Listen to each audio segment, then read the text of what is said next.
On connaît actuellement un rebond sur l'ensemble des crypto-monnaies avec un Bitcoin qui vient de prendre facilement sur les derniers jours plus de 10 000 $. Alors il y avait beaucoup de peur, on avait eu un Bitcoin qui était tombé à 33 000 $. Maintenant on est à plus de 44 000 $. L'Ethereum a également bien augmenté et beaucoup de crypto-monnaies dans l'ensemble ont augmenté en prix. Alors dans cette vidéo on va voir un peu la situation autour du Bitcoin. Est-ce que ce rebond annonce le début du bull run? Est-ce que c'est le moment d'acheter des tokens, des crypto-monnaies? On va passer en revue quelques macro-actualités qui pourraient toucher le marché des crypto-monnaies et je vous donnerai mon avis et je vous dirai pourquoi finalement j'ai pris pas mal de profit sur beaucoup de crypto-monnaies que je possédais, des crypto-monnaies dans lesquelles j'avais investi sur le court terme, car en ce moment ce que je fais, je me focalise vraiment sur le trading, le swing trading. Je ne touche pas du tout à mon portefeuille long terme. D'ailleurs je n'ajoute même pas, j'ajoute très peu de nouveaux projets sur ce portefeuille et ce sont des toutes petites positions car je pense que les prochains mois et surtout l'année 2022 dans son ensemble peut être une année assez mouvementée avant de retrouver un bull run, un certain mouvement haussier, et donc c'est de ça qu'on parle dans cette vidéo. Salut à tous et bienvenue dans cette nouvelle vidéo où on va parler des crypto-monnaies, du Bitcoin en général et de la position, de la situation générale macroéconomique des États-Unis en particulier, avec une possible augmentation des taux d'intérêt et également une inflation qui connaît des records historiques. On parle de tout ça et de comment ça peut impacter les crypto-monnaies et je vous dirai également ce que j'ai fait dans l'état du marché actuel, ce que je fais et pourquoi le rebond sur les crypto-monnaies qu'on connaît actuellement est une chance, est une opportunité à saisir pour ceux et celles qui auraient peut-être un peu trop peur de la volatilité à venir. Alors avant de commencer, je remercie le sponsor de cette vidéo. Le sponsor Atani, c'est une plateforme dédiée aux crypto-traders et aux investisseurs qui en ont assez de vouloir jongler entre plusieurs plateformes afin de pouvoir trader toutes les devises qui les intéressent. Alors je vous avais fait une vidéo détaillée de ce projet. Atani, c'est une plateforme qui est 100% gratuite. Vous pouvez utiliser tous leurs services sur la plateforme et en plus de ça, vous avez le droit à la version complète de TradingView et ça, je trouve que juste pour ça, c'est intéressant de se pencher sur la plateforme car aujourd'hui, pour prendre un compte premium sur TradingView, il faut quand même dépenser de l'argent chaque mois alors que sur Atani, c'est inclus directement et gratuitement. Donc je trouve que c'est juste formidable. Alors il y a d'autres choses super intéressantes et c'est d'autant plus important dans le contexte actuel. La première chose la plus importante, c'est de pouvoir visualiser l'ensemble de vos investissements sur une seule plateforme et donc de connaître, de voir la valeur de votre portefeuille à chaque instant, car vous allez pouvoir connecter Atani à plusieurs plateformes d'échange centralisées. Les plus grandes plateformes sont disponibles, on a Binance, on a KuCoin, on a également d'autres grandes plateformes, et donc là c'est un avantage important car vous allez optimiser vos rendements en ayant plus de visibilité sur vos investissements. Alors je l'ai connu malheureusement à mes dépens, car avec cette grosse chute de prix qu'on a eu sur les bitcoins, j'ai fait l'ensemble de mes investissements et j'ai pu voir qu'il y avait pas mal d'investissements qui étaient dispersés dans plusieurs plateformes et surtout dans beaucoup de portefeuilles différents. Ça m'a permis donc de rationaliser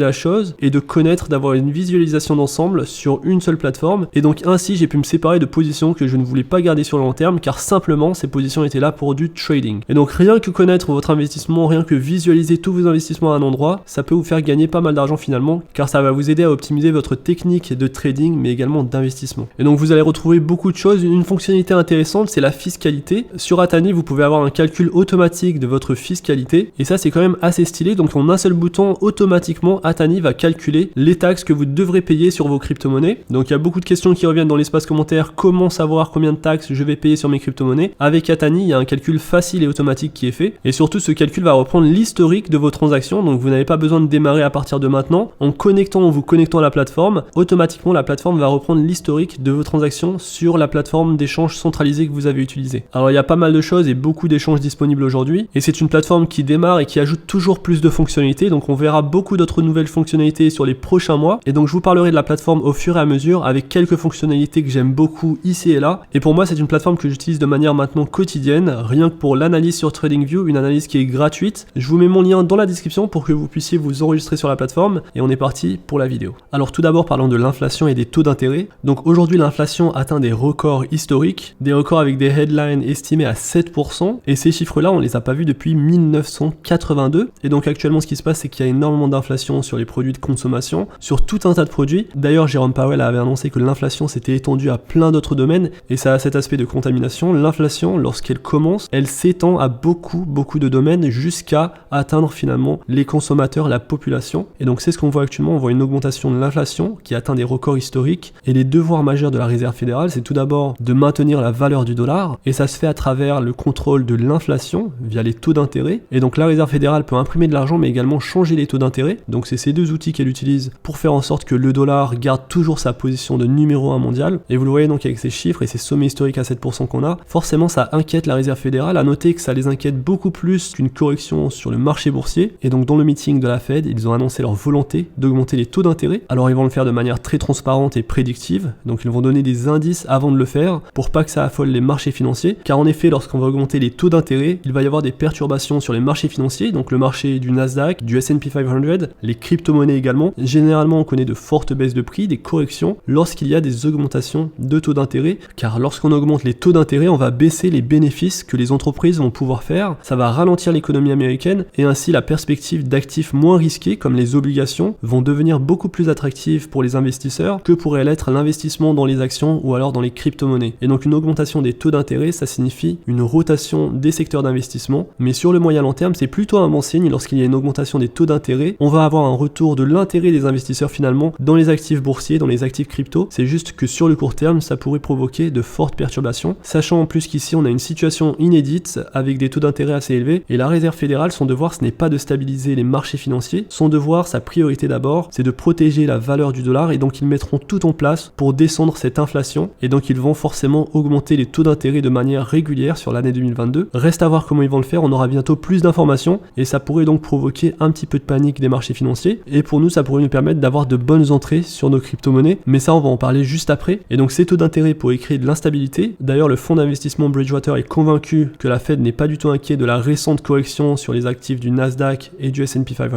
et il pense qu'il faudrait une forte correction de ces indices pour que la Fed finalement commence à s'intéresser au marché financier. Et donc pour l'instant la Fed n'est pas inquiète et pourrait donc voir potentiellement plus de baisse des actifs financiers avant de rassurer les investisseurs. Et ça je pense sincèrement, je pense que la Fed va commencer à augmenter les taux sans forcément se soucier de la réaction du marché, car aujourd'hui ce qu'on retrouve sur le marché boursier c'est beaucoup de spéculation, il y a également des bulles sur certains secteurs et donc une correction ça a de bien de faire le nettoyage sur l'ensemble des actions et de permettre finalement, si c'est une grosse correction ou même un crash, de permettre aux investisseurs qui ont des positions très fortes en cash de pouvoir mettre de l'argent, investir et obtenir des rendements très élevés en l'espace de quelques mois, car le marché va s'y remettre et ça c'est certain. Et personnellement c'est ce que je pense, donc c'est pour ça que je me fais une position assez forte de cash. J'ai profité du rebond qu'on a vu sur le Bitcoin et sur les crypto-monnaies pour prendre pas mal de profits sur mes positions. Je pense que c'est intéressant d'avoir une bonne position cash en ce moment, car la situation actuelle est très incertaine et du coup pour moi investir dans les crypto-monnaies au prix actuel, ce serait un investissement assez risqué, sauf si vous le faites en faisant du dollar cost averaging, sauf si vous le faites très bien. Le mieux je pense dans cette situation c'est d'attendre une correction, une forte correction qui devrait venir. Alors je peux me tromper, c'est pour ça que ce cash que je vais laisser de côté, c'est de l'argent qui ne va pas travailler, ça c'est le risque que je prends. Par contre j'aurai un très gros avantage lorsque les marchés crypto et les marchés financiers vont s'effondrer, j'aurai l'avantage d'avoir des positions très fortes et de pouvoir acheter des projets à des prix très très bas. Et donc c'est la situation dans laquelle je me mets, j'ai toujours un portefeuille long terme, celui-ci je le touche pas, mais je n'ajoute plus de position long terme à ce portefeuille. Maintenant ce que je fais, je me focalise simplement sur du trading d'actifs crypto, du trading en me basant sur des indices de trading que vous connaissez sans doute comme le RSI, Ichimoku, pour pouvoir prendre des positions à des moments d'extrême peur et pouvoir revendre, prendre mes profits lorsque les marchés rebondissent. Et donc c'est ce que je fais actuellement, j'ai sorti de ma tête l'investissement long terme en ce moment pour me focaliser vraiment sur le trading et le cash que je vais de côté, je vais le garder en espérant une correction. Alors si cette correction viendra bien sûr, et si cette correction ne vient pas sur les 6-12 mois prochains, il faudra considérer re-rentrer dans le marché, car garder une position en cash, comme vous le savez, vous perdez de la valeur avec l'inflation. Cela étant dit, la compensation, si vous pouvez entrer dans un marché en forte baisse, est largement plus rentable que de perdre quelques pourcentages si jamais il n'y a pas de crash, de correction, et que vous devez garder cette position de cash pendant 6 à 12 mois. Alors pour ajouter à cela les taux d'intérêt qui devraient augmenter, on a reçu juste avant-hier le rapport sur les emplois, un rapport solide qui devrait ajouter du carburant à la Fed pour augmenter les taux d'intérêt. En effet, la croissance de l'emploi aux États-Unis a été robuste en janvier, les employeurs ayant ajouté 467 000 nouvelles embauches, surprenant de nombreux économistes qui avaient prévu que la vague de Covid freinerait la masse salariale le mois dernier. Et donc ça prouve finalement que l'économie se porte bien, il y a du travail, ça prouve également que les gens dépensent beaucoup parce qu'il y a de l'inflation. L'inflation actuelle ne stoppe pas les consommations, bien au contraire, les foyers ont de l'argent pour consommer malgré les augmentations sur les produits courants, et en plus de ça on a une économie qui semble forte. Et donc pour moi tous ces points, toutes ces choses mises ensemble me confortent dans le fait que la Fed va augmenter les taux d'intérêt de manière régulière et du coup que ça pourrait avoir des conséquences sur les marchés financiers. Et quand je dis conséquences, forcément pour être plus clair, je pense qu'il y aura des corrections sur les marchés financiers. Alors la deuxième news qui pourrait avoir un impact majeur sur les crypto-monnaies cette fois-ci, c'est le fait que la Maison Blanche souhaite réguler les cryptographies, et ça pour eux c'est une question de sécurité nationale. En effet, l'administration Biden se prépare à publier une action exécutive qui chargera les agences fédérales de réglementer les actifs numériques tels que le Bitcoin et les autres crypto-monnaies dans le cadre de la sécurité nationale. Alors il n'y a pas vraiment d'informations sur comment ça va se mettre en place, mais il est possible qu'il y ait un système de KYC, Know Your Customer,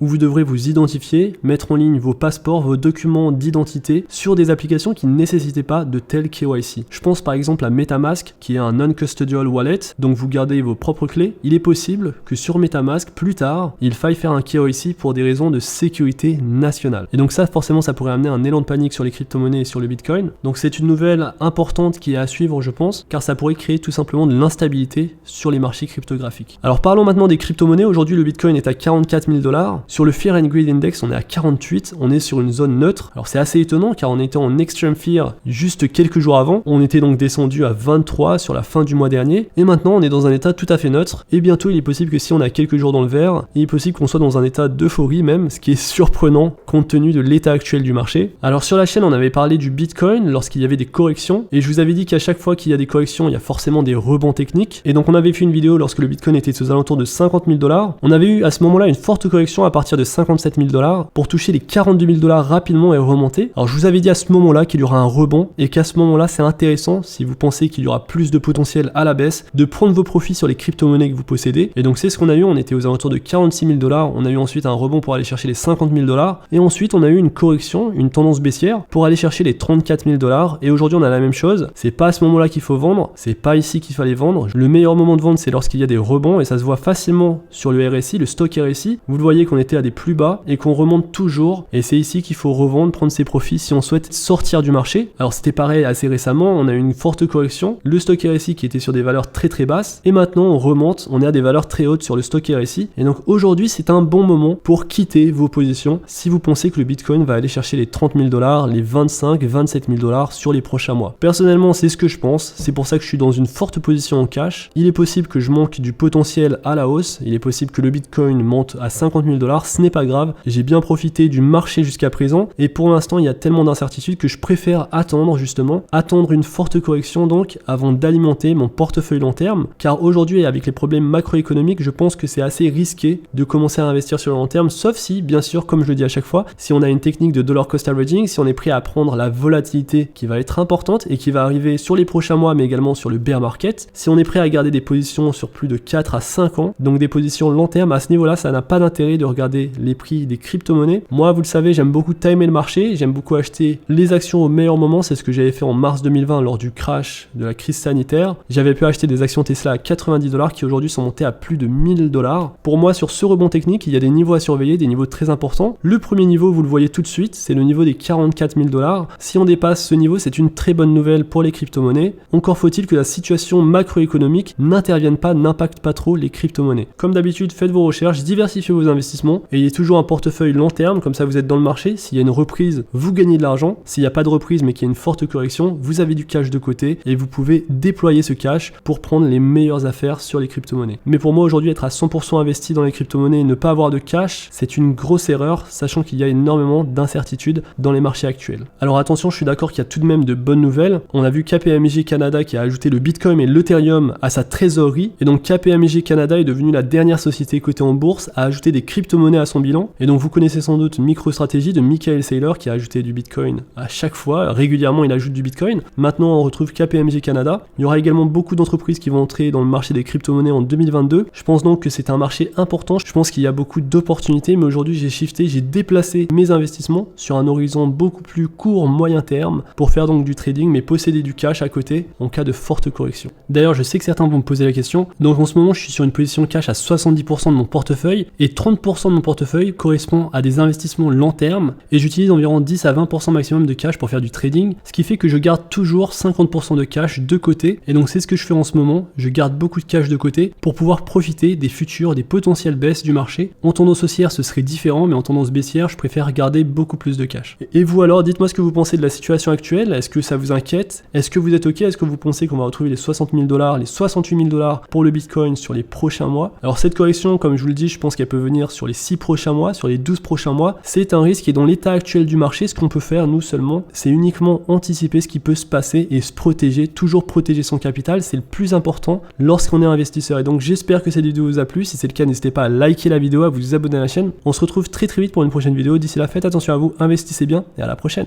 Peace.